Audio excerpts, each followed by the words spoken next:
Hey folks, hope this finds everyone well and that you all survived intensives. Okay, we don't have much time left, only a few more weeks here. So I appreciate everyone jumping in and doing well with the trauma narrative. I'm going to extend a little bit of our conversation into Module 12. I had already pre-scheduled Module 11 to be a discussion of EMDR. And so we're going to focus on that this week and for at least part of this week. So let's jump into Module 11 together and take a look at EMDR. So here's our outline. And what you can see from the outline is that I provided some links to the EMDR website. And I was really disheartened to hear that the founder of Francine Shapiro, the founder of EMDR, actually passed away last week. And so it's kind of with a heavy heart that I introduced this subject. Her website, the EMDR website is accessible here through this link with our outline. And so it gives information about certification, gives information about training, gives information about efficacy. I'm going to share a couple of other videos as an introduction to EMDR, as well as to give you just kind of a sample and a taste of what EMDR looks like. So moving back into Module 11 here, that was under the outline. So as far as the lecture and the overview goes, I just have a few points to make. This is one of the techniques, a lot of the techniques that I've shared here. I've got some training, I've gone through a certification process with TFCBT. So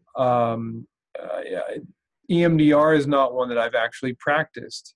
And for a long time in my own professional, I guess you'd say, just orientation, I really viewed EMDR with a healthy dose of skepticism. I worked with a clinician who practiced EMDR, and she was a little quirky herself, and maybe that influenced and biased my assessment of EMDR. But for the early on in my career, I was a little dismissive of EMDR. However, as I've grown on in professional development and practice and my own personal development, I definitely hold EMDR in high esteem. And I'll give you some reasons for that just in this short lecture. So if you watch the video, and I'll share the lady who's demonstrating EMDR, and it's not meant to be like this is the exact way that you practice EMDR. Their sessions look differently depending on who's doing it, the goals of the session. Some of the techniques that you use are different. There's some tapping that's used sometimes. So don't let this be like you're ironclad. This is how it's supposed to look. It's just a sample.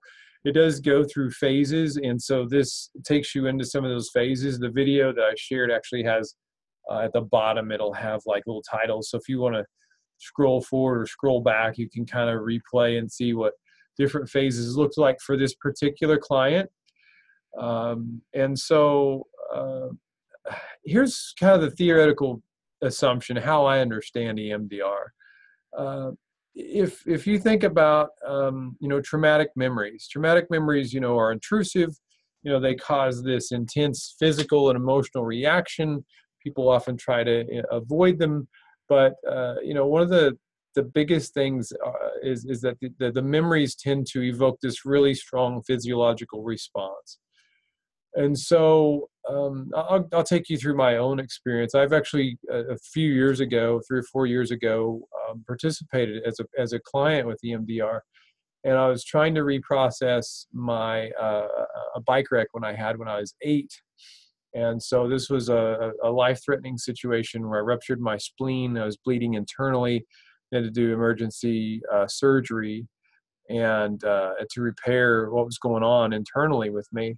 But I had a lot of residual things that actually in the therapy came up that I hadn't really processed, that I hadn't really thought about, a lot of residual, I kind of put it behind me, but, I'd still have, some residual feelings. And so those came up very deeply in the therapy. And so, there's definitely some recall, but, my whole thing with my skepticism was, okay, yeah, we're going to do this thing and you're going to just poof, you're going to be good. So here's how I understand it, how I make sense of it. So if you think about, when you dream. So if you think about when you dream, think about what stage of sleep, do you dream, for those of you that have had sleep and dreaming.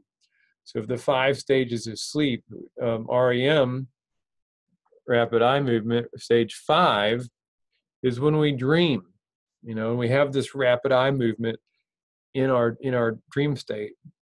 And our body's paralyzed. And so that's how we can recognize externally, if we're watching somebody asleep, when they're dreaming, because their eyes are, moving really quickly. How easy is it for you? So let's say that you woke up this morning and you vividly remembered a dream. So try to remember, as you're watching this, try to remember a dream that you had. And if you're like me, oftentimes you'll wake up in the morning and the dream will be really fresh. You'll feel like you're in it, and it just happened. And sometimes you have to kind of like pinch yourself. Is that really a dream, or is that real? But what happens as you go throughout the day? What happens as you go through even that, the few minutes after you wake up? The dream fades. We have a mechanism in our memory circuits that wipes out dreams. Dreams are, depending on whether you're Freudian, Jungian, dreams don't hold that much importance for our immediate day-to-day survival, minute-to-minute survival. So we have this mechanism that causes our memories to fade. That sometimes we can get a glimpse, but they're real fuzzy. We'll remember a dream, but it's kind of, we can't remember the exact circumstances. That's kind of the way EMDR, the way I understand it, it works, is that you take your brain and your body and your eyes through that same motion, through that same process of rapid eye movement. When I did it, the feelings that I had attached to that event, and I had some strong feelings of inferiority, some other key feelings. It's like there's this lifting, and it was hard to recall them, and it was like they were real fuzzy. It was a very strange, and I will say disorienting type of process, in that it's harder, for me to recall certain aspects of what happened, and even my emotional, response to them. And I will say that, from you read the research, and that's a very common response of people that go through this. And so I was, initially trained a lot in TFCBT, which is you have to recall the trauma. You have to go through the narrative of specifics. Well, a few years ago, I treated a young lady who I know the source of her trauma. I know that I just have a intense gut reaction. She was in her mid-20s, but her father is a very influential, powerful person in the community where she lives, and also still provides care, provides food, provides shelter, provides cars. But I know, based upon her inability to talk about it, her physical reaction, her inability to talk about him specifically, there's something there. I don't know what happened. I don't know the details of it. Given her responses, some of the things that have happened in her life, I would strongly suspect that it has to do with sexual abuse. She could never talk about it. And no matter how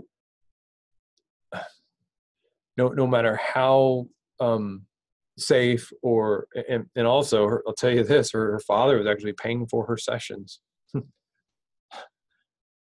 No matter what sort of situation she was in therapy, she couldn't talk about it. And so I eventually referred her for EMDR.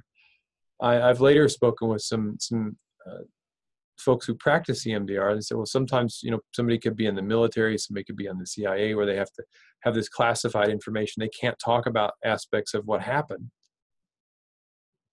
And that makes sense. It makes sense if you can't talk, and you don't necessarily have to completely verbalize. You can hold the thoughts, the memories in your mind without complete, and just give a, you know, a feeling around them, or give a statement that represents them, and then go through the techniques to sort of alleviate this huge burden that people have around it. So as you can tell, I now, you know, I now kind of, I do buy into it. I think there, you know, if you read the research that I've given you some links to, I think that there's enough behind it that says, hey, this works.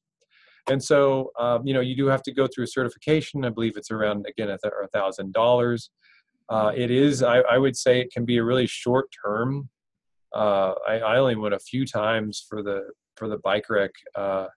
It can be a really short-term fix without having to just drudge up this extreme, you know, profoundly difficult feelings. You know, I don't know that it completely has produced an epiphany with me. Like, you know, I think that sometimes you might have a real catharsis through PT, you know, talking about your traumatic experience through narrative.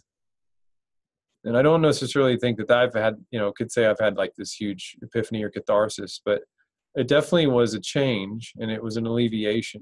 So, now again, I'm speaking from my own perspective. So it could be used in special cases when the trauma is too painful or dangerous to discuss. Maybe it's time limited.